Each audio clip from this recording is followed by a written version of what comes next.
Bienvenido, querido público, a este nuevo episodio de PIM Talks. Hoy vamos a hablar de un tema que es bastante controvertido y yo creo que a algunos os va a hacer saltar de la silla. Otros quizás ya habéis reflexionado sobre él. Se trata específicamente del poliamor. Este tema que a muchos seguramente os ha traído bastantes reflexiones previas a este podcast, lo vamos a tratar con un profesional que se llama Carlos Argaver. Él es antropólogo social y cultural, especialista en revoluciones sexuales, guerra de sexos, mercado de citas y desde sus redes sociales realiza análisis sobre diferentes cuestiones socioculturales a través de la óptica de las ciencias sociales. ¿El amor tiene límites? ¿Es posible amar a más de una persona a la vez de forma romántica?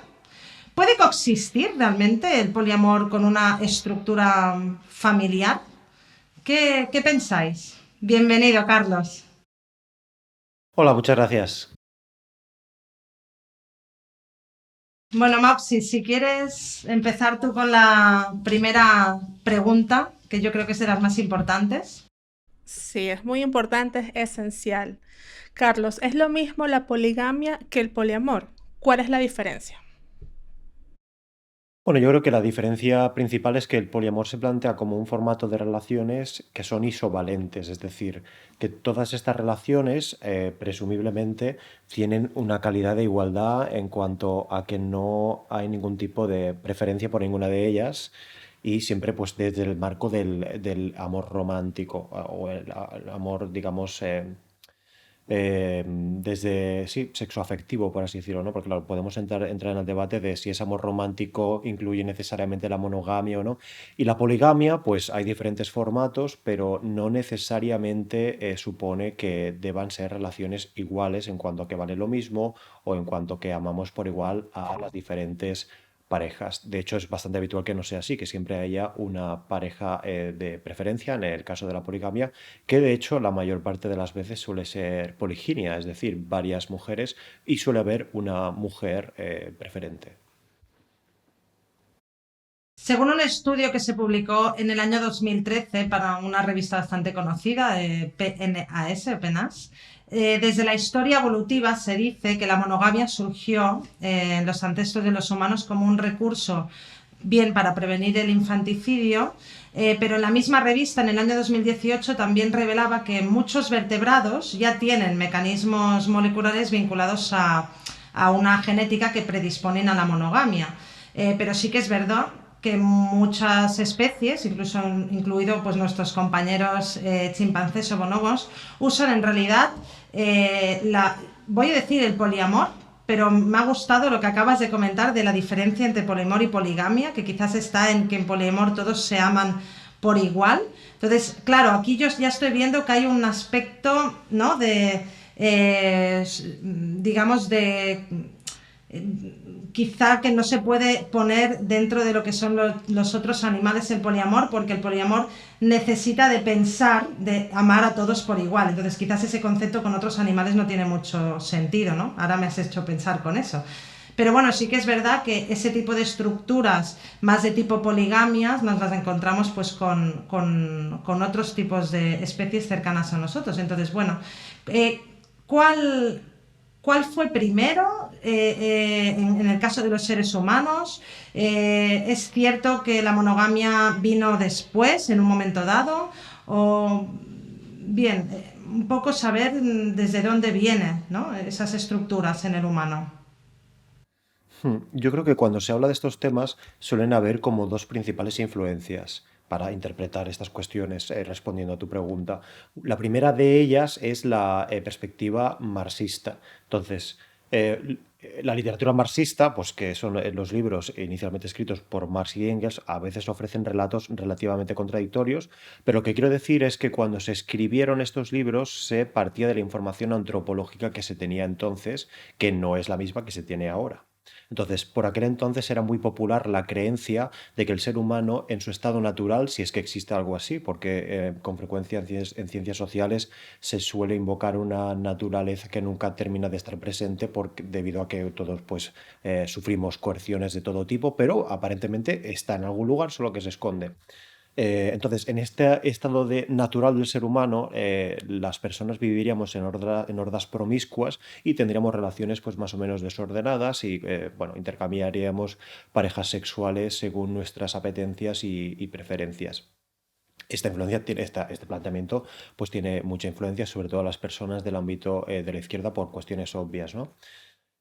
Entonces, después la otra óptica en la que yo pues confío más, porque es mucho más sólida en cuanto a que está mucho más actualizada y avalada científicamente, es la perspectiva evolucionista, ¿no? De la antropología evolutiva, que, bueno, hay diferentes teorías sobre cuánto tiempo hace que surgió la monogamia, que posiblemente entrar en cifras ahora igual no sería lo más interesante, pero vaya, asumamos que hace mucho tiempo y que de algún modo la monogamia sería una nueva estrategia que surgió precisamente para favorecer que ambos progenitores concentrasen su tiempo y sus recursos en una descendencia compartida. Si tanto la mujer como el hombre van pululando y van teniendo diferentes relaciones sexuales, y especialmente en el caso del hombre, ni siquiera se tiene seguridad de cuál es tu descendencia, esa administración de recursos pues es mucho más desordenada y caótica. Entonces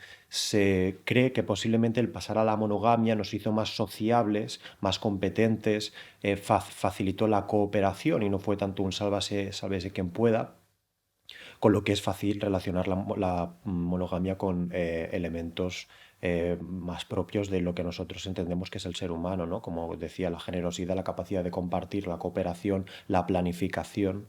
No significa necesariamente que la monogamia sea mejor en todos los casos por encima de la poligamia o que la poligamia sea un atraso. No significa necesariamente eso. Solo que es una estrategia que apareció y se antojó suficientemente efectiva como para prevalecer de manera mayoritaria, que este es otro debate, suelen haber muchas confusiones sobre eso.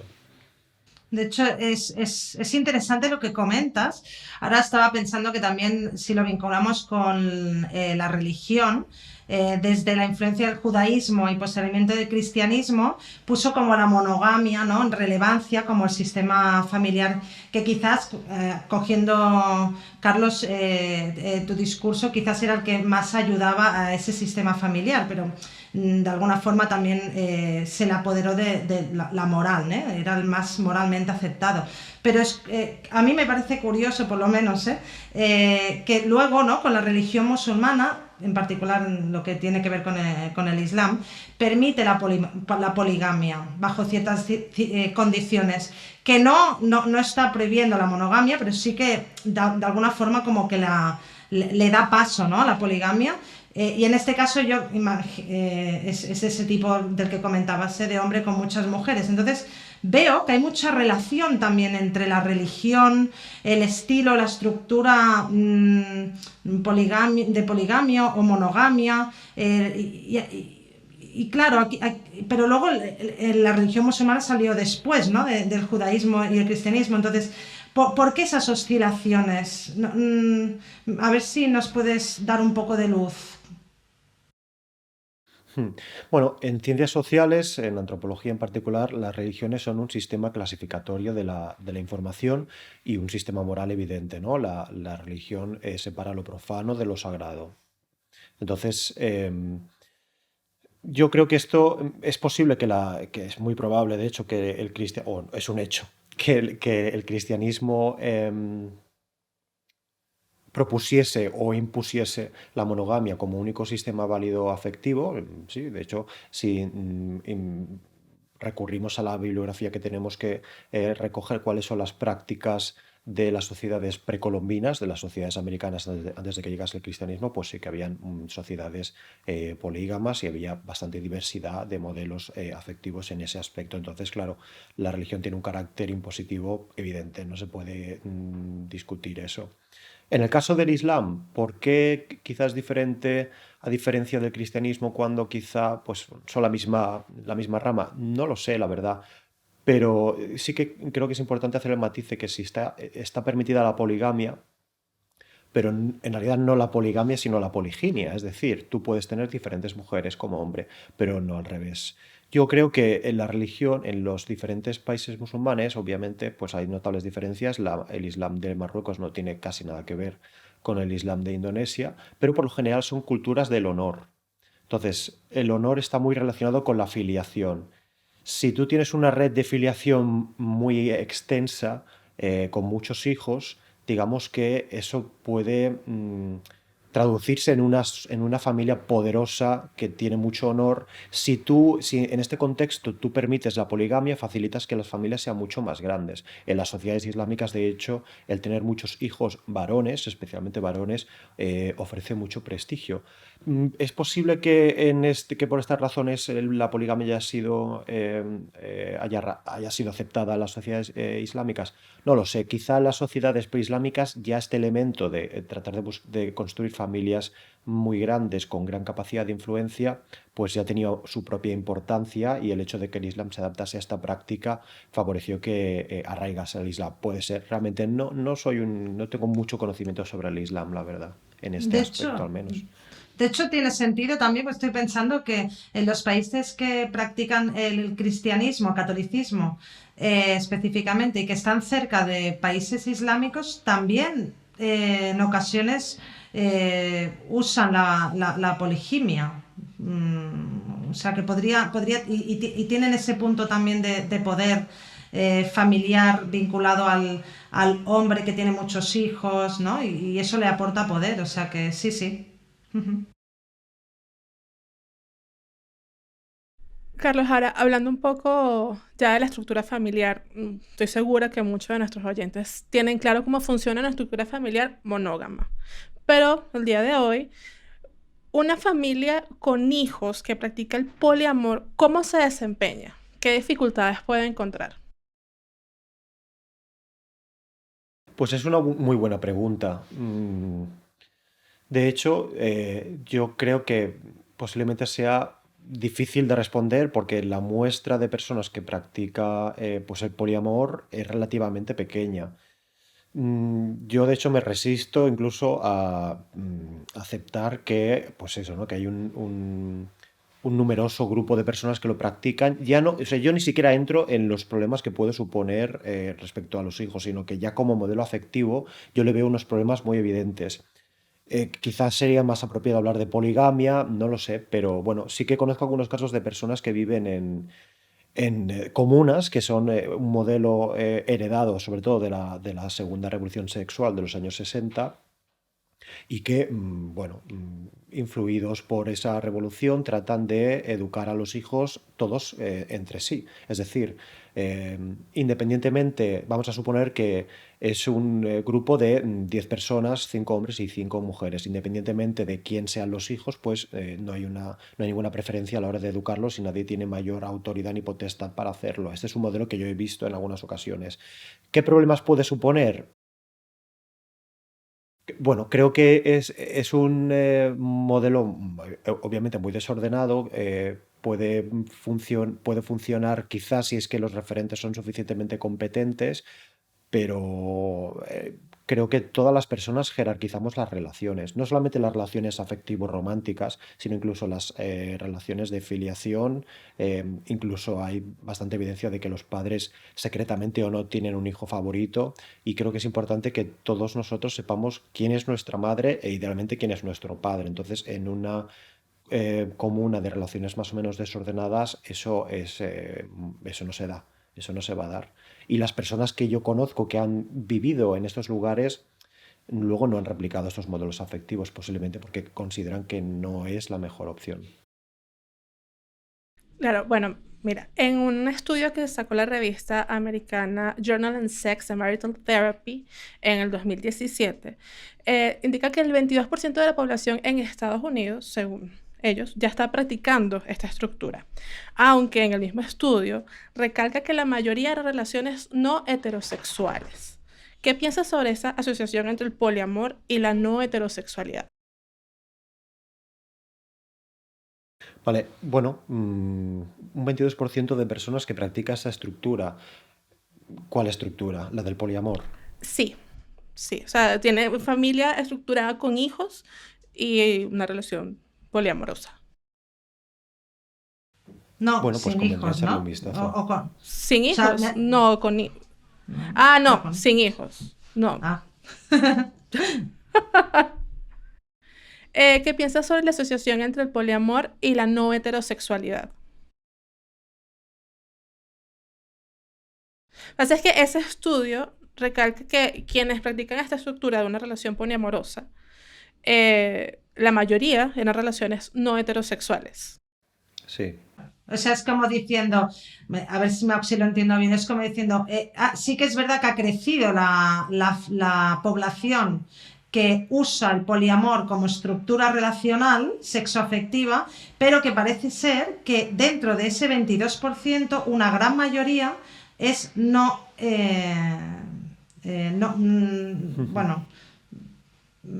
no lo justo heterosexual, No sí, sería sí, decir heterosexual. no heterosexual, porque luego puede haber otras posibilidades, claro. dentro de la no heterosexualidad, por eso lo digo. Efectivamente forman parte pues del colectivo LGTBIQ+. Yo creo que es una buena pregunta. Fundamentalmente la monogamia tenía una funcionalidad más evidente en las relaciones heterosexuales. ¿Por qué? Porque la heterosexualidad y la procreación son dos elementos aparentemente indesligables. Obviamente, pues no tiene por qué ser así, ¿no? Pero quiero decir que la correlación entre una cosa y la otra es evidente. Las relaciones heterosexuales tienen por consecuencia habitualmente el tener hijos, aunque no significa que las homosexuales pues no puedan tenerlos, solo que siempre tienen que buscar ayuda en una tercera persona para que eso sea así. Entonces, si bien la monogamia tenía la función de concentrar el tiempo y los recursos de los dos progenitores en la descendencia compartida, en el momento en el que no hay una descendencia compartida porque es una pareja que no es monógama, pues entiendo que la monogamia pierde parte de su sentido. Por otra parte, entre las mujeres no tiene por qué ser así, pero entre los hombres y también entre los hombres homosexuales suele prevalecer un interés por mantener simultáneamente diversas parejas sexuales. Entonces, yo entiendo que los hombres homosexuales, si generalmente no tienen hijos y no tienen esa necesidad de concentrar ese tiempo y esos recursos en esa descendencia, les funcione mejor un modelo de relación polígamo o poliamoroso, precisamente porque satisface la necesidad de mantener relaciones con otras personas a la vez. Entonces, creo que por ahí puede venir la explicación de por qué en el colectivo LGTB esta práctica está más arraigada. Posiblemente haya más explicaciones, pero posiblemente creo que la cosa va por aquí. Yo también pienso que igual hay muchas parejas que, ya sean heterosexuales o no, les gusta mantener la monogamia porque se sienten cómodos. De hecho, la infidelidad duele, ¿no? Pero eso también dependerá, supongo, que de los discursos aprendidos. ¿Por qué nos duele la infidelidad? ¿Y cómo lo hacen, ¿no? Los que usan el poliamor para que no duela tanto la infidelidad. Es un aspecto de discurso, me imagino. No sé, Carlos. Claro, yo en este contexto oigo con frecuencia argumentos como si tú sientes celos de tu pareja es porque no confías en ella, porque vives la relación desde la posesión y que por lo tanto es necesario deshacerse de la posesión, ¿no? Como si se hubiese introducido algún tipo de influencia zen en el poliamor y que por lo tanto en este aspecto el poliamor sería un formato de relación pues más elevado que la monogamia, que estaría relacionada con los instintos más primarios y más mezquinos a veces del ser humano. Eh, yo creo que en general las decisiones que tomamos en nuestras vidas suelen tener mayores visos de funcionar en la medida en la que sean compatibles con nuestra tendencia natural como ser humano. Me voy a explicar. Los celos, el dolor que nos produce la infidelidad, tiene una función, de nuevo, ligada a la procreación. Y es que si tú, en este caso, un hombre, no tiene ningún tipo de reparo en que su mujer tenga relaciones con otros hombres, ya sea de manera velada o de manera pues evidente, te puedes encontrar la situación de que vas a concentrar tu tiempo y tus recursos en criar a una descendencia que no es tuya. Entonces, las personas que desarrollaron algún tipo de celo, algún tipo de desconfianza en contextos concretos en los que pensaban que su pareja podía tener relaciones con otras personas, sobrevivieron desigualmente o traspasaron sus genes desigualmente. Es decir, las personas en el histórico humano no sentían celos. Una vez tenían hijos, era más probable que esos hijos no fuesen suyos porque eran mucho más permisivos con las relaciones de su pareja. Por lo tanto, los celos es una herencia genética en ese aspecto, una herencia evolutiva. ¿Tiene que ver con la posesión? Bueno, pues hasta cierto punto, desde el punto de vista racional, se puede establecer esa relación. Pero al final, en una relación monógama convencional, hay una serie de pactos que ambos aceptan libremente respetar. Por lo tanto, si existe el pacto de que ninguno de los dos va a tener relaciones con terceras personas, en la medida en la que ese pacto se rompe, produce dolor, porque se ha fallado al acuerdo. Entonces se rompe el vínculo de confianza, porque una vez se rompe el acuerdo, eso pues naturalmente denota que no puedes confiar en esa persona o como mínimo que no ha superado la prueba de la confianza. Luego hay un elemento muy curioso y es que por lo general los celos se viven de manera diferente entre hombres y mujeres, por lo general, obviamente, pues hay de todo. Pero voy a poner un ejemplo que me encontré hace poco. En Japón es muy habitual que una vez te casas, el sexo desaparezca o una vez tengas hijos. Entonces, la mayoría de las mujeres japonesas tienen un grado de tolerancia, un importante grado de tolerancia respecto a que sus maridos tengan relaciones con prostitutas. Pero sin embargo no con otras mujeres que pueda conocer en un contexto real y donde haya una atracción mutua. Es más, hace poco escuché una japonesa que decía que le preocupaba mucho más que su marido se fuese con una mujer a un karaoke que no que tuviese una relación sexual con una prostituta, hasta el punto de que esto segundo lo aceptaría sin ningún tipo de problema porque lo encontraba como, bueno, pues algún tipo de divertimento más, ¿no?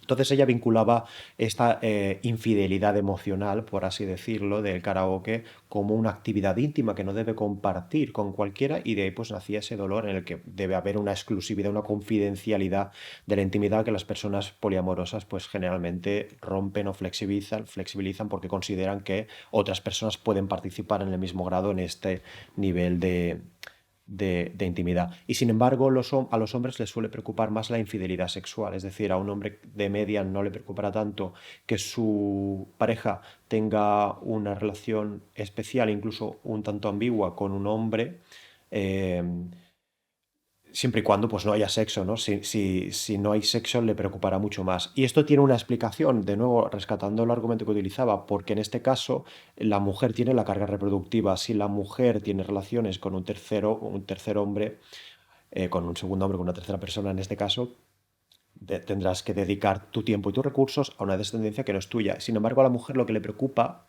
inconscientemente es el abandono, que el hombre se enamore de otra mujer y que abandone la pareja. Especialmente, por supuesto, hay que entender esto en un contexto paleolítico que nada tiene que ver con el nuestro, en el que la interdependencia de las personas suponía la diferencia entre la vida y la muerte. Si tú te quedas embarazada y tu pareja se enamora de otra persona en un contexto paleolítico, cuidado, porque no solo peligra la vida de tu descendencia, sino la tuya propia.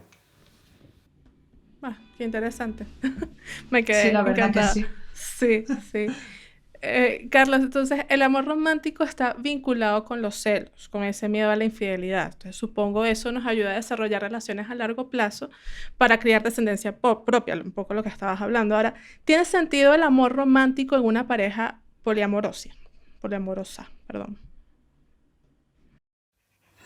Pues es una buena pregunta. Yo no sé si tiene sentido o no lo tiene, pero a priori tiene menos significado, porque hay una parte del amor romántico que se diluye, porque el amor romántico supone que hay un vínculo de exclusividad afectiva, de intimidad sexual generalmente, ¿no? Depende de si ya hay otros modelos como el de las relaciones abiertas que no son poliamor, pero tampoco son monogamia. Entonces, en este formato de poliamor, como digo, esta exclusividad se diluye.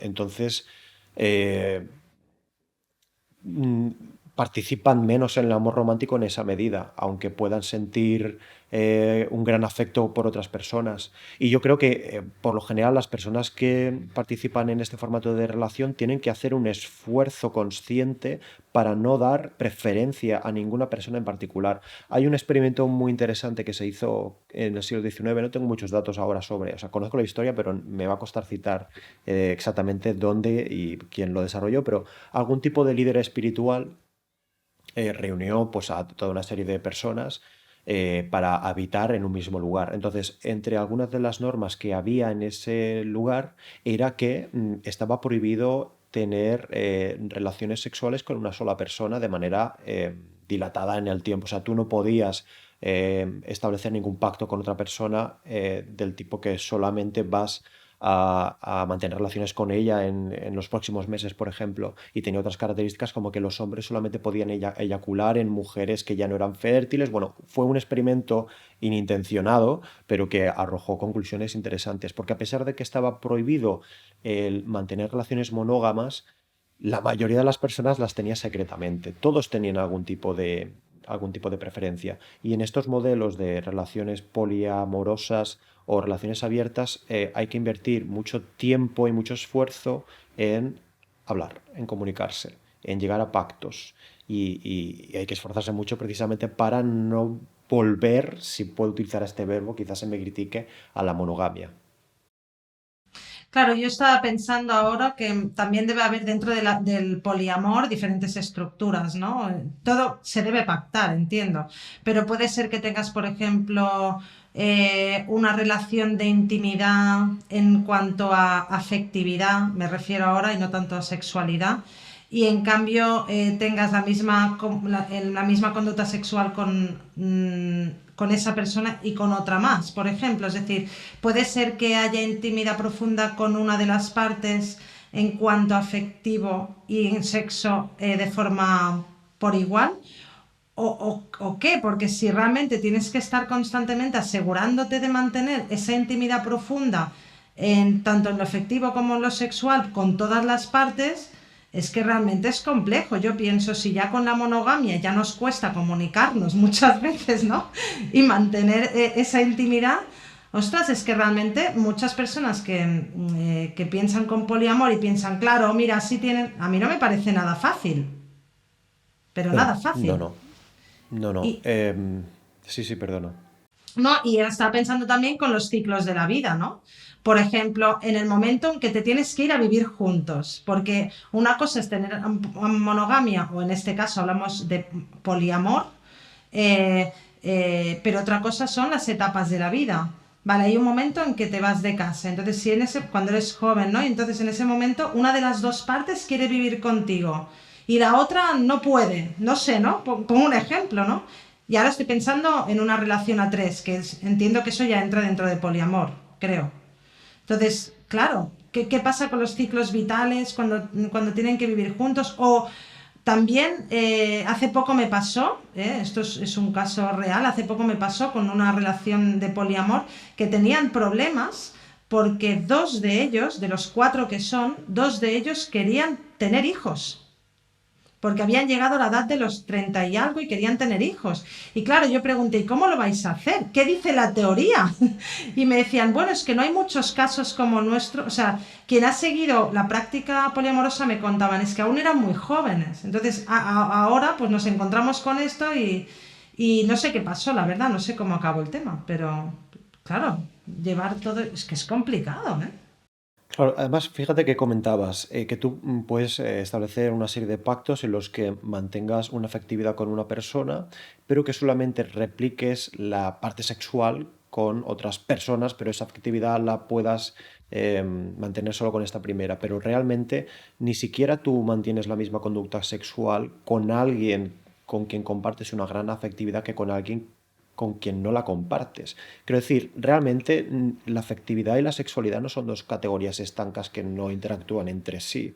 Por lo tanto, es muy difícil establecer este tipo de pactos porque las personas no controlamos ni siquiera de que nos enamoramos y lo que quizá puede parecer un simple encuentro sexual donde no hay más afectividad que lo propio de los estímulos físicos que provoca el sexo, aunque tú te lo plantees así, puede que no termine de esa manera y que afloren otro tipo de sentimientos. Entonces, los sentimientos, sobre todo tan apasionados como el sexo y el amor, son muy difíciles de gestionar, ya son difíciles de gestionar en una pareja convencional como para abrirse a otras parejas. Y yo creo que estamos teniendo este debate ahora y no hace 30 años, porque de hecho este debate ya se tuvo en su momento, quiero decir, no nosotros, sino en cuanto a la sociedad. Porque de nuevo, bueno, pues ha emergido o está emergiendo una tercera revolución sexual. Esto ya ocurrió en la segunda revolución sexual, cuando se problematizaron el modelo de relación convencional, y ahora, desde hace pocos años, pero creo que ya habían importantes antecedentes en los 2000, volvemos a hablar de estas cosas, ¿no? Parecía que el tema estaba más o menos superado y se entendía que las relaciones abiertas y el poliamor era algo que formaba parte de un periodo concreto de la historia, y sin embargo ahora muchas personas no solo lo practican, sino que lo reivindican como una forma de rebelión social, ¿no? Y esto se debe básicamente a que el modelo monógamo necesita ser problematizado hasta cierto punto, porque hay un contexto, no sé si conviene entrar en esto ahora, porque quizás nos interesa mucho que me extienda por aquí, pero se da un contexto en el que la calidad de las relaciones ya no nos da sostén. Entonces las personas tienden a buscar remedio en la cantidad. Por lo tanto, el poliamor y las relaciones abiertas son muy bienvenidas. Me he encontrado muchas personas que después de años, incluso décadas, de tener malas experiencias monógamas, empiezan a plantearse la posibilidad de que lo que ocurre es que realmente no ese es el modelo que es para ellos, sino que deben recurrir a la poligamia o las relaciones abiertas. Y generalmente yo desconfío bastante de ese tipo de planteamientos. Creo, como siguiendo la estela de los argumentos que hemos arrojado, la monogamia en sí ya es difícil de que funcione, la poligamia lo es todavía más. Y supongo que también intentan como mantener la monogamia ahora estoy pensando en territorios occidentalizados, quizá también por ese miedo a perder la descendencia, ¿no? Ahora que quizá hay una bajada de descendencia en algunos países, en el fondo a nivel político-social interesa mantener la monogamia desde la hegemonía. Bueno, No sé, ahora me mm, meto en un jardín, ¿eh? Pero yo te diría que me ha no. salido así. Vale, vale, pues no. A ver, estoy recordando, por Puede ser que ejemplo, no. creo que es la revista Vice, que hace unos años escribió un artículo que proponía que había que abolir la familia, de nuevo rescatando este planteamiento marxista que problematiza la monogamia y la familia Sí, como pero forma eso, donde contexto en el que se replican las relaciones de poder. pero Entonces, eso lo no que quiero decir sería es desde que la Vice. hegemonía. O sea, yo me refería desde la Es que, hegemonía. espérate que viene el giro, y es que en, Ah, en medios de comunicación populares como este, o BuzzFeed, que creo que ahora está más de capa caída, vamos a decir, muy progresistas, se han hecho importantes inversiones económicas por parte de fondos archiconocidos por todo el mundo que, pues quizá, que igual no hace falta que mencione, ¿no? Personas muy conocidas han hecho grandes inversiones de dinero. Es más, incluso en el mundo de la academia, eh, hace unos meses, creo que era un psicólogo, no sé si era un psicólogo social, ahora no recuerdo, pero escribió un artículo con una amplia bibliografía científica donde proponía que la poligamia podía ser una solución a la baja natalidad. De hecho, justo lo contrario. Así que no está vale. tan claro, no está tan claro. Qué interesante. Muchísimo, muchísimo. Y Carlos, ahora hablando un poquito del futuro, teniendo en cuenta las implicaciones sociales, religiosas, políticas de los sistemas de la estructura amorosa, ¿cuál crees que es el futuro de las relaciones? ¿Qué crees que va a suceder? Yo creo que vamos a un escenario de gran polarización. Ya lo estamos en un contexto de gran polarización política, espoleado por las redes sociales sobre todo, que ya se diseñan para fomentar que nos relacionemos con personas muy afines a nosotros en cuanto a nuestra cosmovisión, y de vez en cuando nos ponen en inicio en Twitter, nos ponen a alguien que piensa diametralmente diferente para que nos enfrentemos y generemos pues esta actividad, ¿no? Entonces, esta polarización, y hay muchas evidencias de estos, hay algunos estudios absolutamente fascinantes sobre cómo en Estados Unidos, que nosotros heredamos todos los modelos culturales, todos de Estados Unidos, como ya incluso entre el Partido Demócrata y Republicano cada vez recibe más financiación por parte de sus militantes, porque las personas tienen más interés que nunca en animar a su equipo y en sentir que forman parte de una tribu política en este caso. Entonces, esta polarización también se va a dar en las relaciones. Ahora, pues en redes sociales se discute mucho, como estamos haciendo nosotros, sobre el poliamor, sobre la monogamia. Se entiende generalmente, sobre todo entre las personas más jóvenes, que la monogamia es una imposición, una mentira, un engaño, una invención de la religión, en este caso de la religión cristiana.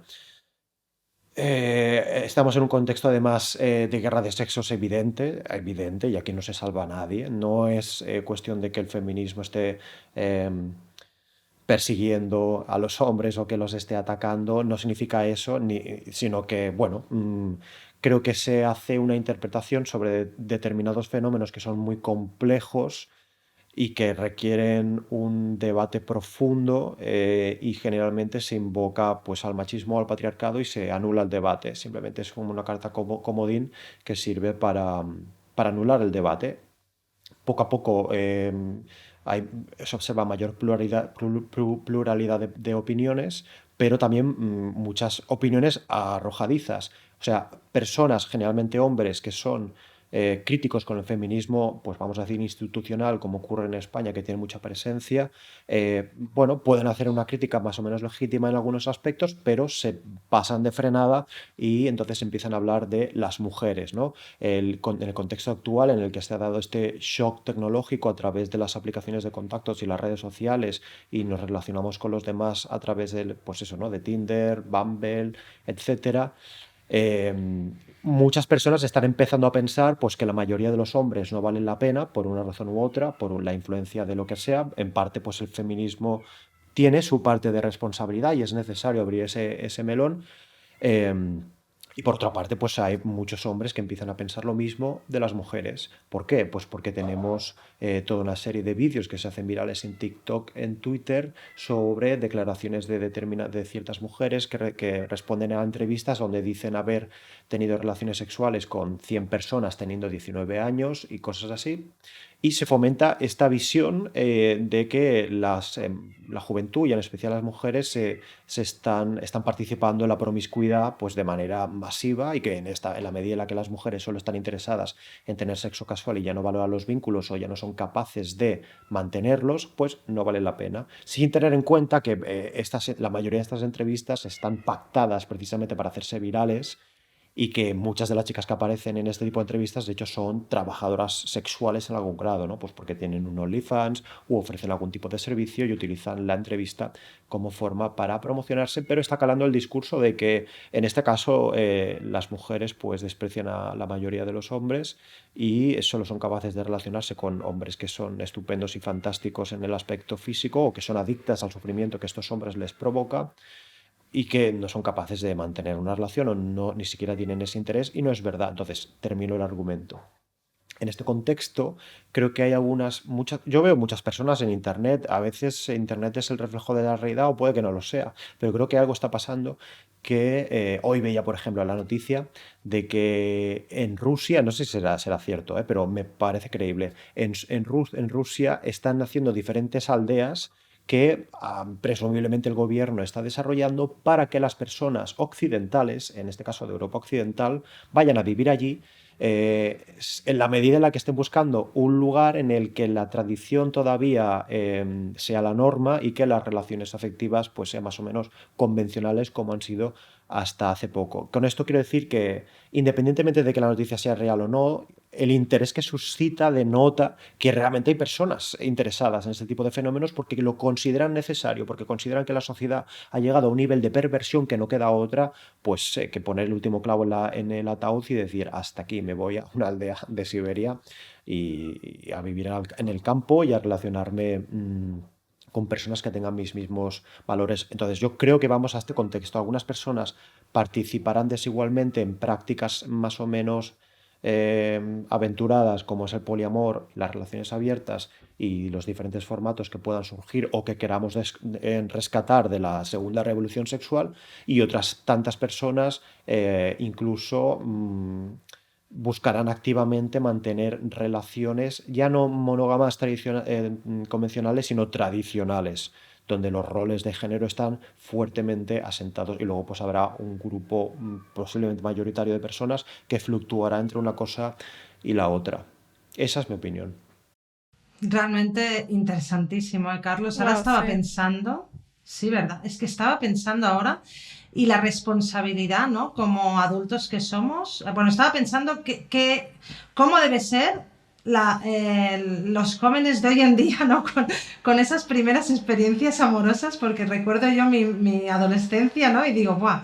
Es que madre mía, ¿no? Qué complicado que se les debe plantear. O bien al revés, a mí me parece complicado porque quizás desde mi discurso, lo que yo he aprendido, ¿no? Mis aprendizajes previos, me parece complicado, me parece incluso que se me va de las manos, ¿no?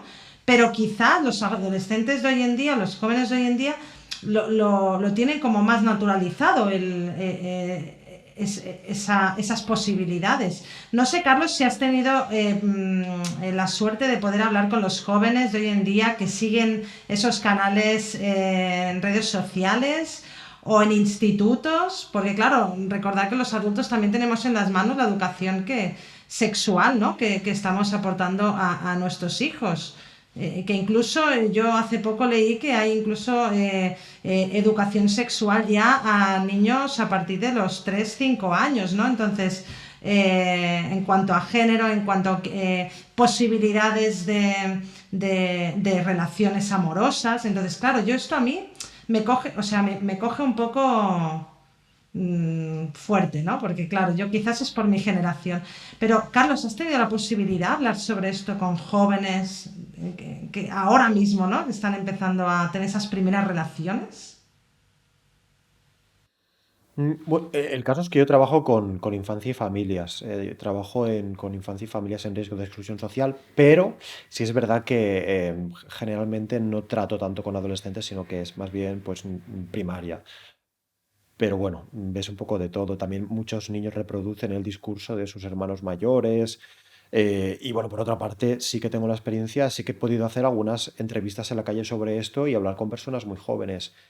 A mí me pareció de mucho interés un comentario que me hizo una chica muy joven al respecto de las relaciones abiertas, y decía que, vino a decir que las relaciones abiertas son la nueva presión social. Yo no entiendo que en su contexto será así, no creo que sea algo muy generalizado, pero no me sorprendería que haya un número significativo de jóvenes que crean eso, que crean que, bueno, que de hecho sí que las relaciones abiertas son la nueva presión social, y en la medida en la que participas en ellas o no, pues se te puede catalogar de más o menos moderno o más o menos, no sé, interesante, no sé cuál es el adjetivo. Wow, es interesantísimo ese tipo de presión, ¿no? Cómo ha cambiado, ¿no? En tan pocas décadas, ¿cierto? Yo no sé si moralmente es bueno o malo, o va mejor o va peor, ¿eh? En cuanto a futuro, como preguntaba Mauxi. Yo realmente creo, de hecho, que, a ver cómo sintetizo esto. En general, los partidos mayoritarios de izquierda en Occidente y en España, esto se ve de manera evidente, han olvidado la lucha por las cuestiones materiales, han olvidado, no es que no han renunciado, han olvidado, o sea, no le dan la importancia, que no recurren a ellas con la frecuencia con la que lo hacían. Y por una cuestión u otra, sus votantes también, si no, no los votarían. Entonces, ¿qué pasa? A los partidos de izquierdas les resulta, yo ya no entro en los de derechas porque este tipo de cuestiones ya no les inquieta generalmente, o si les inquietas, bueno, lo dejo estar. Entonces, para un partido de izquierdas es mucho más cómodo hacer creer a los jóvenes que son antisistema o que se están volviendo rebeldes por tener relaciones abiertas o participar en el poliamor que por participar en una manifestación debido a pues que un fondo buitre ha comprado un edificio y está expulsando a todas las familias de su casa. Y hay quien me dirá, bueno, pero ambas cosas no son mutuamente excluyentes, no lo son. Pero si hay un ministerio con 500 millones de euros, esos 500 millones de euros no se puede replicar en dos partidas distintas. El dinero es lo que es y el tiempo también. Entonces, yo creo en este caso que los partidos políticos se suben al carro de la revolución sexual en forma de nuevos modelos afectivos, transexualidad. Yo tengo un planteamiento sobre la transexualidad un poco ambivalente, o sea, que no le gusta a nadie, porque nunca estoy 100% de acuerdo con nadie, porque también creo que es otro tema muy, muy complejo, pero bueno. Participan desigualmente en este tipo de temas y no tanto en las cuestiones materiales porque es mucho más cómodo problematizar la familia en un mitin político que enfrentarse a los poderes económicos internacionales. Y si tu objetivo es que te voten, pues ya les va bien. Entonces, bueno, yo creo que estos temas seguirán siendo importantes en un futuro porque a la política ya le va bien. Ya le va bien que estos temas lo sean y que estemos muy interesados en estos temas, solo que yo lo estoy como observador, pero no porque yo esté apostando por una posición muy concreta. Entonces, creo que el contexto es el ideal para que estos temas sigan importándonos mucho y para que los jóvenes consideren que son rebeldes y antisistema, no tanto por luchar por un salario y por unas condiciones laborales, sino porque son poliamorosos o participan en relaciones abiertas. Ostras, Carlos, me estás haciendo pensar que precisamente el otro día tuve esta conversación respecto a que nuestra generación salía mucho a manifestarse en las calles por otros aspectos, ¿no? Como los que has mencionado, y ahora ya no. O sea, me estás haciendo reflexionar mucho, ya te lo digo, ¿eh? Sí, muchísimo a mí también y quisiera seguir hablando, pero lamentablemente ya estamos llegando al final de este episodio de PIM Talks. Muchísimas gracias, Carlos, por estar acá, por hablarnos sobre un tema tan importante, tan interesante. Les recuerdo, Carlos es muy activo en sus redes sociales, tiene YouTube, Instagram, Twitter, las 3 redes son Carlos Algaver, así tal cual. Y bueno, Carlos, antes de irnos, siempre le pedimos a nuestros invitados 3 cositas adicionales. Primera cosita, recomiéndanos un libro. ¿Qué libro te gustaría compartir con nosotros y con nuestros oyentes? Pues yo voy a ser rebelde como los jóvenes que participan en el poliamor y te voy a recomendar 2. Te voy a recomendar los 2 libros que más me han influido en el contenido que yo hago en redes, que son Hacerse hombre, de David Gilmour, es un antropólogo, es un libro donde hace, bueno, lo que sería un metaanálisis de diferentes etnografías y estudia qué es la masculinidad a partir de estas etnografías, ¿no? Y de una etnografía suya propia también. Y el otro libro es del sociólogo Zygmunt Bauman, que es Amor líquido. Tú lees Amor líquido hoy en día, 2024, y parece imposible que haya sido escrito en 2003. Parece imposible porque es un libro absolutamente profético. No me gusta utilizar esta palabra porque parece que desvirtúe en realidad al autor, porque lo elevas a la o lo bajas a la categoría de adivino, y lo que era es un señor muy estudioso y con una gran capacidad para inferir qué es lo que está ocurriendo. Los 2 libros son una maravilla, sobre todo para entender este contexto actual. A partir de aquí, pues se ramifican decenas y decenas, pero estos 2 en especial los recomiendo. Perfecto, muchas gracias. Ahora, segunda cosita, ¿qué persona podemos traer de invitada al podcast? Una persona que admires, que quieras escuchar. Vaya, es que pues voy a hacer lo mismo, voy a recomendar a 2. El efecto es que son 2 personas. Sí, sí. Son 2 personas muy parecidas a mí en cuanto al contenido y quizá la óptica, que son mis compañeros de podcast El Último Humano, que son Daniel Tejedor, psicólogo, y Aleix Canamasas Polilla de Darwin, que es antropólogo, biólogo. Solemos tratar temas muy parecidos los 3 desde nuestras particulares ópticas, pero hay pocos puntos de desacuerdo, así que nada, invoco a ambos. Perfecto. Seguro que no es un problema porque nos gusta reflexionar y hablar de nuevo sobre temas importantes como este, así que fantástico, Carlos. Genial. Ahora, danos una frase final inspiradora con la que cerrarías esta conversación de hoy. Ah, pues. Mira, una frase de Simone Bauman que era, en nuestro mundo de rampante individualización, las relaciones son una bendición a medias.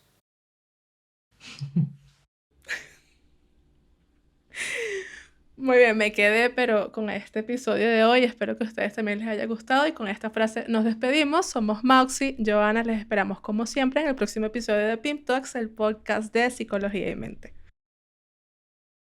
Hasta luego. Hasta luego, Carlos.